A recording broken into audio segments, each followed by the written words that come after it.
శతాబ్దాల కాలం నాటి ఆర్సీఎం శ్మశాన వాటిక స్థల సమస్యను తక్షణమే పరిష్కరించి తమకు న్యాయం చేయాలని కోరుతూ ఆర్సీఎం చర్చి ప్రతినిధులు, క్రిస్టియన్ మైనారిటీ నాయకులు మండల తహసీల్దార్కు వినతి పత్రం అందజేశారు. ఈ సందర్భంగా నాయకులు మాట్లాడుతూ రైల్వే స్టేషన్ నూనెపల్లె రోడ్డులో 1888వ సంవత్సరం నుండి సుమారు 136 ఏళ్లుగా ఆర్సీఎం చర్చికి సంబంధించిన శ్మశాన వాటిక కొనసాగుతోందని తెలిపారు.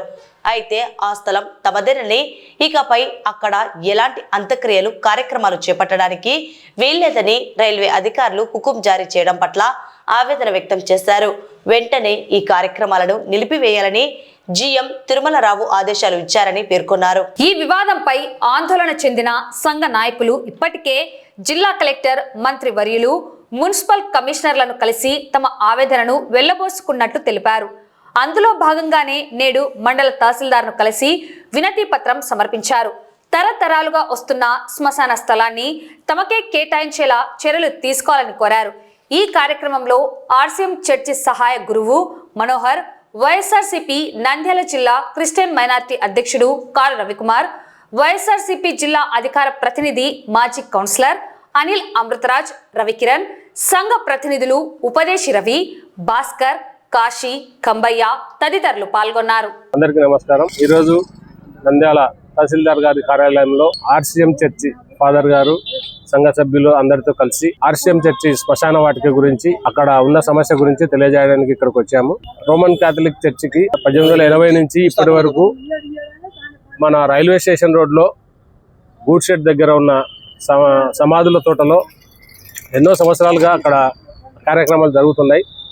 అది అఫీషియల్గా గవర్నమెంట్ ఇచ్చిన స్థలమే. ఈరోజు రైల్వే వాళ్ళు ఈ స్థలం మాది, మీరు ఇక్కడ చేయడానికి లేదు, లోపలికి వెళ్ళడానికి లేదని చెప్పి గేటుకు తాళాలు వేయడం జరిగింది. మా విన్నపం ఏంటంటే, స్థలం ఉంది, దారికి ఇబ్బందికరంగా ఉంది. గౌరవ ఎంఆర్ఓ గారు, నంద్యాల కమిషనర్ గారు ప్రభుత్వం వారి దృష్టికి తీసుకెళ్లి ఆ సమాధుల తోటకు దారిని ఏర్పాటు చేస్తే మాకు ఎటువంటి అభ్యంతరం లేదు. లేని పక్షంలో మాకు నూతనంగా ఎక్కడైనా కానీ నంద్యాల సరౌండింగ్స్లో భూస్థాపన చేసుకోవడానికి కార్యక్రమం సమాధులకు స్థలాన్ని కేటాయించవలసిందిగా సవినయంగా మీడియా ద్వారా కోరుతున్నాం. అందరికీ నమస్కారం. ఈరోజు నంద్యాల పట్టణం, నంద్యాల టౌన్, నూనెపల్లె, ఇందిరానగర్ ఆర్సీఎం చర్చికి సంబంధించి శ్మశాన తోట మన గూడ్ షెడ్ దగ్గర గతంలో, అంటే గత 200-300 ఏళ్ల నుంచి కూడా అక్కడ ఉంది. అక్కడ శ్మశానంలో భూస్థాపన కార్యక్రమాలు జరుగుతూ వచ్చినాయి. ఎంతోమంది ఫాదర్లు అయితేనేమి, నంద్యాలలో ఆర్సీఎం చర్చికి సంబంధించిన ఫాదర్లు అయితేనేమి అందరినీ కూడా అక్కడే భూస్థాపన చేయడం జరిగింది. కానీ ఈరోజు ఇంతవరకు ఎటువంటి సమస్య లేదు. ఈ మధ్య కాలంలో అక్కడ ఇల్లు కట్టినారని చెప్పి రైల్వే వాళ్ళు స్థలాలు మాకు ఇవ్వాలా, శ్మశానం తోట నుంచి తీసేయాలని చెప్పి ఈరోజు మమ్మల్ని ఇబ్బంది పెట్టడం జరుగుతూ ఉంది. ఈ విషయంపై మేము గౌరవ కలెక్టర్ గారికి, గౌరవ మంత్రి గారికి, అలాగే ఎంపీ గారికి అందరి దృష్టికి కూడా తీసుకెళ్లడం జరిగింది. కానీ రైల్వే అధికారులు అయితే వాళ్ళు చాలా నిర్లక్ష్యంగా ప్రవర్తిస్తూ చనిపోయిన వారి శవాలను కూడా మేము తీసుకుపోయి కాంపౌండ్ బయట పెట్టుకునే పరిస్థితి వచ్చింది.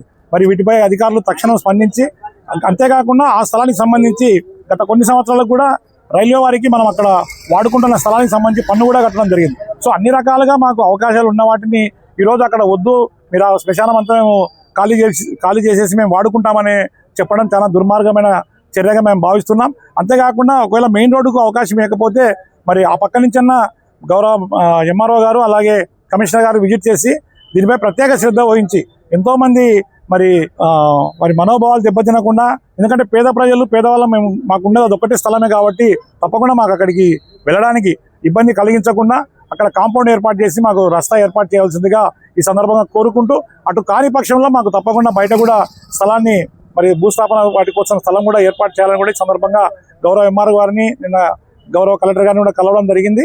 అదే విషయాన్ని మీ ద్వారా తెలియజేసుకున్నాం. ప్రభుత్వం వారు ఇప్పటికైనా స్పందించి రైల్వే అధికారులతో మాట్లాడి మరి మాకు ఈ అవకాశాన్ని కల్పించవలసిందిగా కోరుకుంటున్నాం. Nandyal RCM church, ఆరోగ్యమాత shrine church అని చెప్పేసి డేనియల్పురంలో 1000 సంఘం ఉన్నటువంటి చర్చి మాది.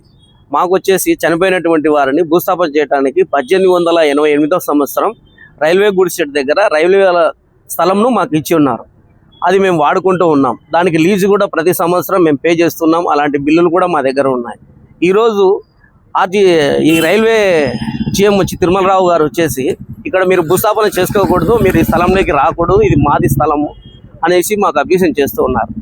మేము మా సంఘస్థలో చనిపోయిన వారిని వేరే సమాజంలోకి తీసుకపోతే వారు అబ్జెక్షన్ చేస్తున్నారు. ఇంతవరకు మీరు అక్కడ పోతున్నారు, మరి ఇప్పుడు ఎందుకు మరి ఇక్కడికి వస్తున్నారు, మీ స్థలం మీరే మాట్లాడుకోండి అనే విధంగా చెప్తూ ఉన్నారు. మా విన్నపం ఏమంటే మాకు దయచేసి కలెక్టర్ గారు కానీ, ఎంఆర్ఓ గారు కానీ, కమిషనర్ గారు కానీ మా స్థలాన్ని మాకు ఇప్పించడమో, వాళ్ళ దారి కాకుండా పక్క నుంచి వేరే దారి ఉంది, ఆ దారి ఇప్పించడము, లేని పక్షంలో మాకు వేరొక స్థలము ప్రత్యేకంగా చూపించాలనేదే మా యొక్క విన్నపము. మా 1000 మంది సంఘం ఉన్నటువంటి సంఘాన్ని చూసి కలెక్టర్ గారు మాకు ఎటో ఒకటి సాయం చేయాలని వేడుకుంటూ ఉన్నాం. గౌరవనీయ కమిషనర్ గారికి, ఎంఆర్ఓ గారికి మా మనవి, ఇక్కడ 1918 నుంచి ఇక్కడ ఎంతో మంది అక్కడ రైల్వే ఉన్న కానించి అక్కడ మరియమ్మ గుడి అని ఉంది. మరియమ్మ గుడి కానించి అక్కడ ప్రతి ఒక్కరు అక్కడ సమాధుల తోటలు ఏర్పరచుకున్నారు. అది ఈ రోజు వచ్చినది కాదు. ఈ రోజు వచ్చి రైల్వే వాళ్ళు ఇది మాది అంటూ అక్కడికి వచ్చి చనిపోయిన దేహాలను కూడా వెనక్కి పంపించి అవి ఎక్కడికి తీసుకుపోవాలో తెలియని పరిస్థితుల్లో ఈ గ్రామ ప్రజలు ఇబ్బంది పడుతున్నారు. ఇక్కడ ఏం చేయాలో స్థితిలో లేక ఆ చనిపోయిన వారిని కూడా మేము ఎక్కడ నిలబెట్టాలో, రోడ్డు మీద నిలబెట్టాలా లేకుంటే ఇంకా ఎక్కువ చోట నిలబెట్టాలా తెలియని స్థితిలో ఉన్నారు. ఇది చాలా ఇబ్బందిగా ఉంది. అందుకనే ఇక్కడ కలెక్టర్ గారు మరియు కమిషనర్ గారు మరియు ఎంఆర్ఓ గారు దీన్ని చొరవ తీసుకొని ఏ ప్రాణం పోయినా అక్కడ చేర్చడానికి, వారిని గౌరవప్రదంగా కూర్చడానికి అవకాశం కల్పించండి. ఎందుకంటే అది ఈ రోజు ఎంతో మంది మనోభావాలకు, తల్లిదండ్రులకు అక్కడ సంబంధించినది. అక్కడ చనిపోయిన వారి పూర్వీకులు ఉన్నారు. ప్రతి ఒక్కరూ ఇది మా తోట, మా సమాధులు అనే సిచ్యువేషన్లో అందరూ ఉన్నారు. ఇప్పటికి మానసికంగా చాలా మంది ఇబ్బంది పడుతున్నారు.